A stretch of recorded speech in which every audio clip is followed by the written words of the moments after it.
Business Club de France des entrepreneurs avec Michel Picot. Bienvenue dans le Business Club de France des entrepreneurs. Nous irons à Vannes dans un instant pour nous intéresser à une plateforme de recrutement ou comment les entreprises peuvent se mettre davantage en valeur pour mieux recruter. Mais tout de suite, c'est le sommaire. Notre invité cette semaine, Franck Delalande, fondateur de Talentube, une plateforme originale pour mieux recruter. Dans l'actualité, nous parlerons de fusées de lancement, mais aussi de satellites made in France. Nous parlerons aussi de Bob, le mini lave-vaisselle conçu et fabriqué en Vendée qui se vend très bien à l'international. Et puis notre reportage de la semaine en Moselle, où une centrale à charbon, fermée il y a quelques mois, va reprendre du service pour cet hiver. Soyez les bienvenus. Allez, nous partons tout de suite à Vannes pour découvrir Talentube et son fondateur, Franck Delalande. Bonjour. Bonjour. Talentube, c'est un site internet de recrutement original dans sa forme. C'est bien ça, pour nous en dire plus? Eh bien, c'est une plateforme où se retrouvent des vidéos, que des vidéos, où l'entreprise va se présenter en vidéo et notamment sa marque employeur, où les offres d'emploi vont entrer en vidéo. Idéalement, le territoire de l'entreprise va se présenter en vidéo et ensemble, territoire et entreprise vont dire « venez vivre et travailler chez nous ». Devant cette proposition de valeur, tous les candidats vont faire sur Talentube, gratuitement et avec leur portable ou leur webcam, une petite vidéo qu'on appelle de motivation. Mais Franck Delalande, lorsque je vous suis, pour être précis, un site de recrutement en vidéo, franchement, c'est pas bien nouveau. Qu'est-ce qui vous différencie des autres? Là, c'est clairement, on prend clairement l'outil offre d'emploi qu'on traduit en vidéo et qu'on traduit en vidéo par ceux qui vivent l'emploi. C'est-à-dire qu'on va aller chercher des témoignages de ceux qui vivent l'emploi et l'entreprise au quotidien pour parler très concrètement, avec leurs mots, aux candidats. Donc ici, ce sont les salariés qui parlent de leur entreprise, de leur métier. Petit extrait. Dans mon travail, ce qui m'intéresse, c'est tout simplement quelque chose de très diversifié. On travaille sur plein de choses.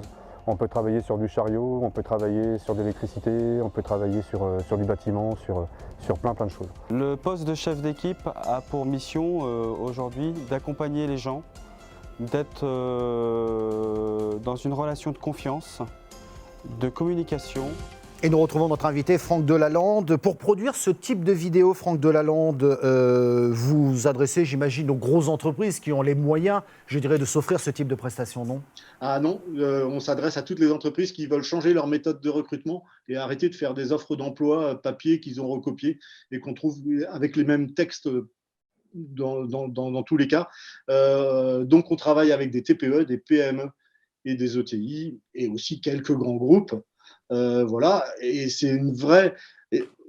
Qui se sont pris en main aussi, ces entreprises-là, en disant ben voilà, oui, on a du mal à recruter, qu'est-ce qu'on peut faire de nouveau, nous, qu'est-ce qu'on peut changer dans nos pratiques de recrutement pour aller chercher de nouveaux candidats, pour aller chercher des candidats, mais des candidats différemment. Franck Delalande, vous avez parlé aussi d'attractivité des territoires à travers votre service. Justement, comment est-ce que vous les valorisez ? Alors ça, c'est dans le cœur de Talentube depuis longtemps. Le Covid nous a aidés puisqu'on a vu de plus en plus de personnes peut-être quitter la région parisienne ou quitter tout simplement les entreprises. Aujourd'hui, on se rend compte qu'il y a beaucoup de démissions dans les entreprises pour avoir un choix de vie et de travail différent. Et donc, c'est à l'entreprise aussi de se prendre en main avec le territoire pour dire venez travailler chez nous, mais surtout venez vivre. Venez vivre dans des endroits, on a la chance, on est partout en France, il fait bon vivre, on le sait. Donc mettons en avant aussi toute la qualité de vie qui existe partout en France. Pour terminer, comment expliquez-vous cette pénurie de talents aujourd'hui? Les entreprises ont du mal à recruter, qu'est-ce qui se passe? Aujourd'hui, enfin, il y a eu une évolution, elle n'est pas neuve, on sait, ne serait-ce qu'au niveau démographique, on le savait depuis très longtemps.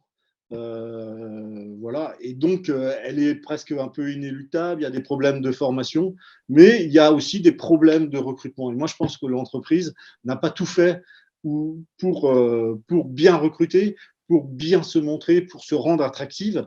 Et même enfin, moi, j'ai recruté pendant 20 ans, j'ai connu cette période où concrètement, j'avais une queue devant mon bureau et c'est moi, selon mes critères, qui choisissais et c'est moi qui choisissais tout. Aujourd'hui, ce rapport change Et c'est peut-être bien aussi avec une entreprise qui doit donner clairement le projet professionnel qu'elle propose.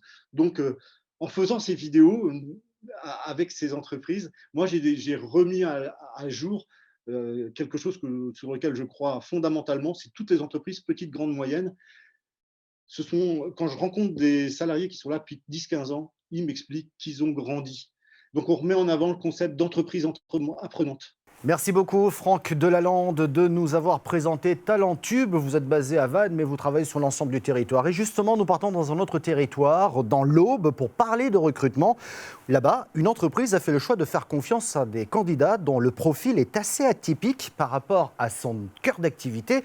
Il s'agit de l'usine Garnica qui entame sa production de feuilles de contreplaqué. La première unité de découpe de bois de peuplier est en cours d'installation. Les recrutements se poursuivent pour accompagner la montée en puissance du site et l'entreprise espagnole n'hésite donc pas à sélectionner des profils de candidats atypiques. Un reportage de Canal 32, Christian Vira. Au sein du parc du Grand 3, l'usine de fabrication de contreplaqué Garnica réceptionne ses premières billes de bois en provenance de l'Aube, de la Marne et de la Picardie. Son implantation a été annoncée en 2018.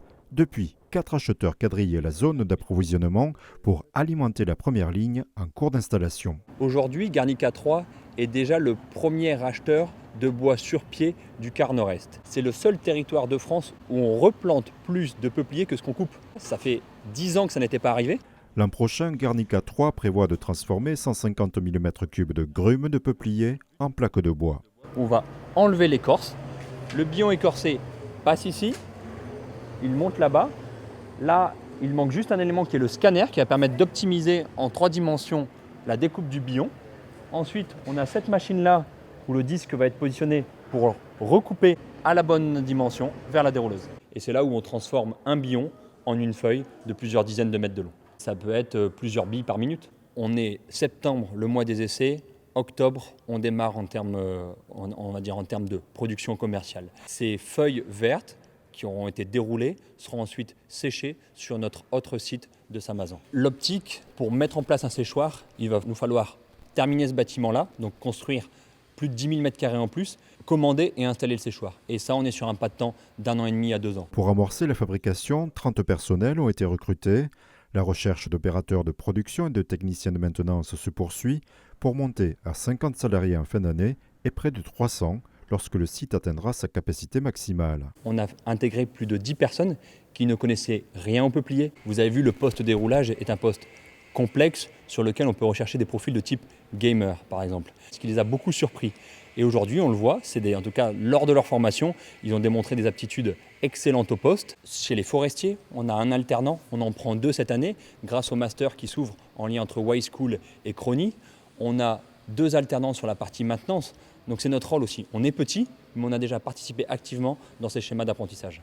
Les 80 hectares du site permettront à l'entreprise de monter en puissance en intégrant les ateliers nécessaires à la finalisation du contreplaqué. On a construit en termes d'usine 1/10 de l'usine complète. À fin 2022, on aura la ligne de dérouleuse dans 4000 m². Le projet complet, l'usine, c'est 40 000 m² avec 2 dérouleuses, 4 séchoirs, une presse. Cette vision à long terme s'inscrit dans les habitudes de la filière. L'obtention d'un peuplier de qualité nécessite 10 à 15 ans. Latitude, start-up rémoise conceptrice d'un mini-lanceur spatial pour nanosatellites, figure parmi les 7 entreprises européennes et la seule PME française d'ailleurs retenue par le Centre national d'études spatiales, le CNES, pour intégrer le Centre spatial de Guyane. Pour la jeune entreprise, cela représente le début de la fabrication de ces fusées Zephyr de 17 mètres de hauteur, capables de placer en orbite basse de petits satellites. Premier lancement prévu en 2024. Toujours dans le domaine des satellites, U-Space, un fabricant de nanosatellites basé à Toulouse, a levé 7 millions d'euros. Les opérateurs télécoms, Internet des objets ou encore voitures autonomes recherchent ces petits satellites pour leur développement, un marché où la concurrence est déjà très forte. Bob, le mini lave-vaisselle conçu et fabriqué par la jeune société vendéenne Dantec, s'exporte de plus en plus à l'international. Selon ses dirigeants, 60% des Bob partent déjà à l'étranger, soit 4 fois plus qu'il y a un an. C'est un produit made in France, made in Vendée pour être précis. Son deuxième produit tricolore est un four multifonction dénommé Dio.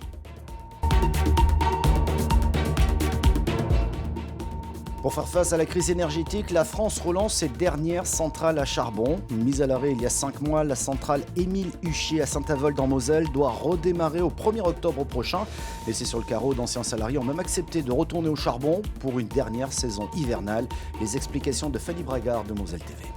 Face à la crainte d'un blackout, le combustible le plus nocif pour le climat arrive par camion à Saint-Avold. Il faudra 600 000 tonnes de charbon pour relancer Émile Huchet cet hiver. Condamnée par la loi énergie-climat, la centrale thermique avait coupé le courant le 31 mars. Ça fait de l'activité, mais moi ça veut dire qu'on a loupé quelque chose parce que la pollution elle est quand même là. Les 200 000 tonnes que vous voyez là, le CO2 qui va être produit, il est là, on le sait.